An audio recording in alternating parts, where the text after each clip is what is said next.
नमस्कार, एक बार फिर हाजिर है अपने कार्यक्रम में क्या कहती है कुरान, स्वामी जी से बात करने के लिए, विभिन्न पहलुओं पर चर्चा करने के लिए। स्वामी जी नमस्कार। नमस्कार। आपने सभी धर्म ग्रंथों का अध्ययन किया है, कुरान, बाइबल, तौरात, जबूर, पुराण, सभी धर्म ग्रंथों का। तो हम जानना चाहेंगे बाइबल, गीता, कुरान, इन सभी धर्म ग्रंथों में क्या समानता है? देखिए, इब्राहिम पद्धति में जो मुख्य किताबें हैं, जबूर, तौरात, कुरान, इंजील। इंजील में ही ओल्ड टेस्टमेंट, न्यू टेस्टमेंट इन्होंने जो अलग पार्ट बना दिए, मगर इब्राहिम पद्धति में 4 किताबें मेन हैं। और इधर सनातन धर्म के अंदर गीता है। तो हम लेते हैं कि गीता और कुरान देखिए, कुरान ईश्वर की बनाई हुई किताब है। पिछली किताबें जो इंजील, तौरात, जबूर थी, जब उनके अंदर थोड़ा बहुत मिक्सिंग हो गई, खिचड़ी पक गई, हालांकि असली बातें उनमें भी लिखी हुई हैं, मगर कुछ कुछ बातें रद्दोबदल हो गई समय के हिसाब से। तो ईश्वर ने एक किताब उतारी, कुरान मजीद। उसके अंदर ईश्वर ने उसको पूरा कंपाइल करके बिल्कुल सही तरीके से हमारी अपनी मनुष्य की वाणी में, जैसे हम लोग बात करते करते अचानक हम बात करते हैं ना, जैसे हम लोग कोई इंजीनियरिंग की बात करते हैं तो अचानक हम वाइफ को भी ऑर्डर देते हैं बीच में, अरे चाय ले आइयो, हम बीच में काम रोकते हैं। तो पूरी एग्जैक्ट मनुष्य की शैली में, मनुष्य की स्टाइल में, मनुष्य की भाषा में ईश्वर ने किताब उतारी, कुरान। जो कुरान के बारे में बड़ा लोग कंफ्यूजन करते हैं कि कहीं का कुछ लिखा है, कहीं का कुछ लिखा हुआ नहीं। जिस प्रकार से हम लोग बात करते हैं, जैसे बड़ी बड़ी कॉर्पोरेट की भी मीटिंग होती है तो बीच में टी टाइम आ जाता है, तो बोला जाता है ना, रोक दिया जाए टी टाइम, फिर वो दूसरी बातें करते हैं, बीच में मिसालें देते हैं। कोई भी बड़े बड़े अधिकारी जब डांटते हैं या काम लेते हैं तो मिसालें देते हैं, पिछले एग्जाम्पल है। तो कुरान की वही भाषा है, इसमें कहीं कोई त्रुटि नहीं है, कहीं कोई कंपाइल होनी बाकी नहीं है। कुरान बिल्कुल फिट, ईश्वर ने एक फिट किताब उतार दी। दूसरी तरफ आ जाइए गीता। अब देखिए, गीता में लगभग 650 श्लोक हैं और कुरान में 6500 आयतें हैं।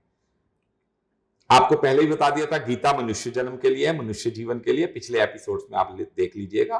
गीता मनुष्य का मोक्ष सब बताती है, कुरान ईश्वर के बारे में सब बताती है।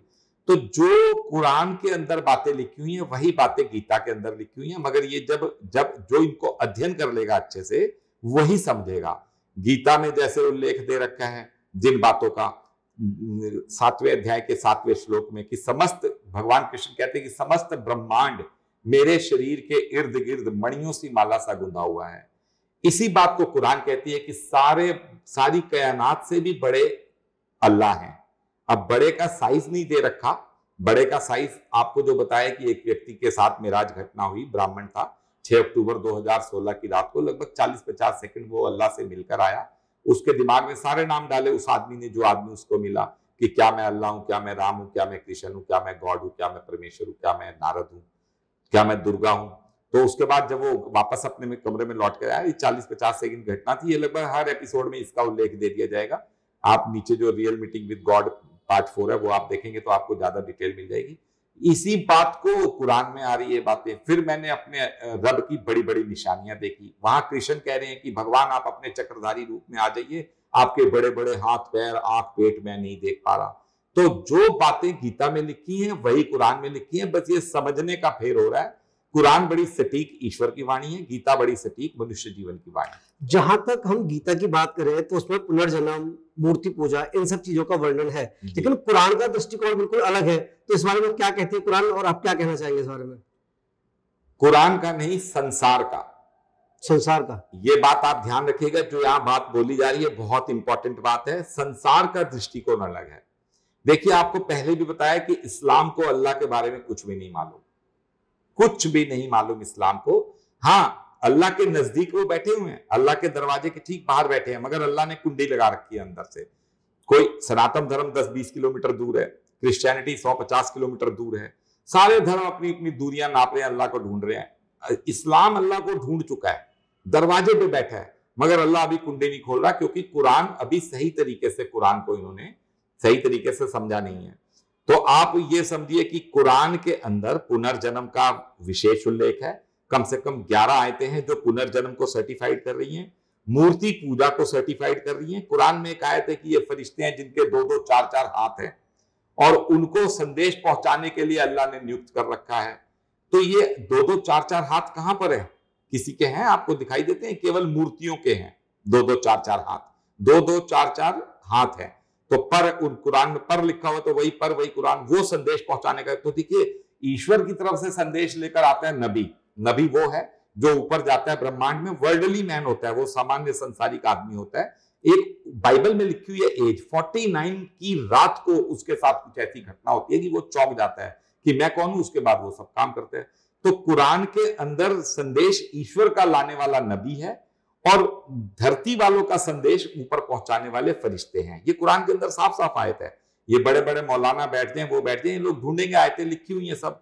पुनर्जन्म को भी सर्टिफाइड कर रही है कुरान, कुरान मूर्ति पूजा को भी सर्टिफाइड कर रही है, बस कुरान अभी समझी नहीं गई।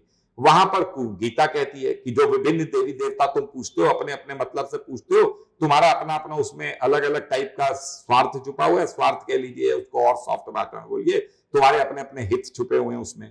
तो वहां मूर्ति पूजा को गीता भी कह रही है, गीता भी कहीं कह रही है, मगर ये गलत है, ये सिस्टम नहीं है सही। मगर क्योंकि तुम पूज रहे हो तो तुम्हें मिल रहा है। मैं ऊपर बैठा सबको देख रहा हूं, मैं उन देवताओं को भी देख रहा हूं, मैं उनको भी देख रहा हूं। तो बिल्कुल समान बातें लिखी हुई है दोनों में, कहीं फर्क नहीं है। जब बातें उठेंगी, सामने आएंगी, बड़े बड़े आलिम बैठेंगे, फिलोसफर बैठेंगे, तो इसके ऊपर जब होमवर्क होगा तो ये छठ के दूध का दूध, पानी का पानी आ जाएगा। गीता और कुरान की एक ही बात है।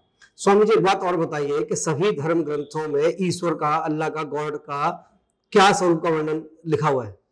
देखिए, स्वरूप का वर्णन इस्लाम भी बता रही है, क्रिश्चियनिटी भी। क्रिश्चियनिटी का तो बहुत जबरदस्त बिलीव है, बिग ब्रदर्स।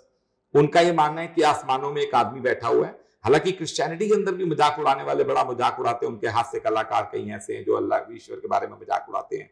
कुरान में भी कई एथिस्ट हो गए, कई मुल्हिद हो गए, मुल्हिद मतलब जो इस्लाम छोड़ चुके, और कई इस्लामिक हैं वो नहीं मानते, कई वो कहते हैं नहीं जी कोई अल्लाह नहीं है। अच्छा, अल्लाह के बारे में इस्लाम खुद कंफ्यूज्ड है कि अल्लाह का क्या रूप है, क्या वो है।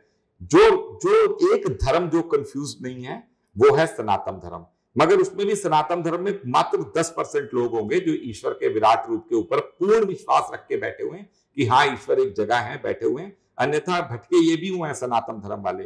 देखिए, वहां क्रिश्चियनिटी मान रही है कि वहां एक आदमी है आसमानों में, और वहां यहूदी मान रहे हैं कि योहावा है, एक स्वरूप में है योहावा, वो अपने बेटे उजेर को भेजते हैं धरती पर। अवतार सिस्टम वो भी मान रहे हैं। यहां सनातन धर्म मान रहे हैं, विराट रूप मानते हैं ना गीता को। आप कैसे आप निराकार मान लेंगे? कैसे बाबा संत प्रवचन करते हैं कि भगवान निराकार है, भगवान कण कण में। अरे कण कण तो भगवान का बनाया हुआ है, मगर इसके अलावा भगवान अपने एक स्वरूप में बैठे हुए हैं। कभी धरती की कोई फिलॉसफी, कोई साइंस ऐसी नहीं हो सकती कि हवा में से कोई सॉलिड मटेरियल निकल आए। सॉलिड मटेरियल का कहीं वेयर हाउस है। धरती, चांद, सितारे, ये सब जितना भी मैटर है, कहीं मटेरियल का एक वेयर हाउस है। उस मटेरियल के वेयर हाउस से निकलकर ये मटेरियल आ रहा है। तो ये आप जान जाइए कि ईश्वर का एक स्वरूप है। इस्लाम भी जो कंफ्यूज हुए बैठा है, जबकि उनकी आयत में आ रहा है। फिर मैंने अपने रब की बड़ी बड़ी निशानियां देखी। इस आयत के अंदर ही 1 करोड़% इसका प्रूफ है कि भगवान ऊपर हैं। वो निशानियां देखी तो क्या निशानियां देखी? रब की निशानियां देखी। मगर उसके तुरंत बाद उज्जालात मानत, वो देवियों का जिक्र आ जाता है, वो उनकी कुछ पर्सनल बातें। वो ईश्वर है, अपने अस्थायी रूप में है, अपने अस्तित्व में है। जो भी व्यक्ति ये कह रहा है कि ईश्वर नहीं है तो वो ये गलती कर रहा है। इसका एक बकायदा इसका साइंटिफिक डाटा भी दे रखा है। जो व्यक्ति ब्रह्मांड घूम कर आया है उसके पास सारा डाटा है, उसने ये डाटा दे रखा है भारत सरकार को भी। ईश्वर का अपना स्वरूप है, हर धर्म ग्रंथ मान रहे हैं। तो आपकी माने तो गीता में जिस मूर्ति पूजा और पुनर्जन्म की बात की जाती है, तो कुरान में भी कहीं ना कहीं ये सारी चीजें हैं। कुरान में ये सारी चीजें हैं। ये जब उस व्यक्ति के साथ, देखिए डिबेट बहस तो बड़े गंदे शब्द हैं धर्म के मामलों में, मगर सिस्टम इतना गड़बड़ा गया कि इसको अभी डिबेट बहस ही बोला जाएगा या कंफ्यूजन दूर कर। तो ये बातें जब उठेंगी, हमारा एक व्हाट्सएप नंबर भी आपको दे दिया जाएगा, उस व्हाट्सएप पे आप अपनी क्वेरीज डालेंगे। जब ये बातें उठेंगी तो वो कुरान से ही सिद्ध करेगा इन बातों को। कुरान से ही वो मूर्ति पूजा स्थापित करेगा, कुरान से ही वो पुनर्जन्म को स्थापित कर सर्टिफाइड करेगा, कुरान से ही वो इन सब बातों का जवाब दे देगा। उसके पास सारी तैयारियां हैं। स्वामी जी बहुत बहुत धन्यवाद आपका समय देने के लिए। और दर्शकों से कहना चाहूंगा कि हमसे जुड़े रहिए, जानते रहिए क्या कहती है कुरान।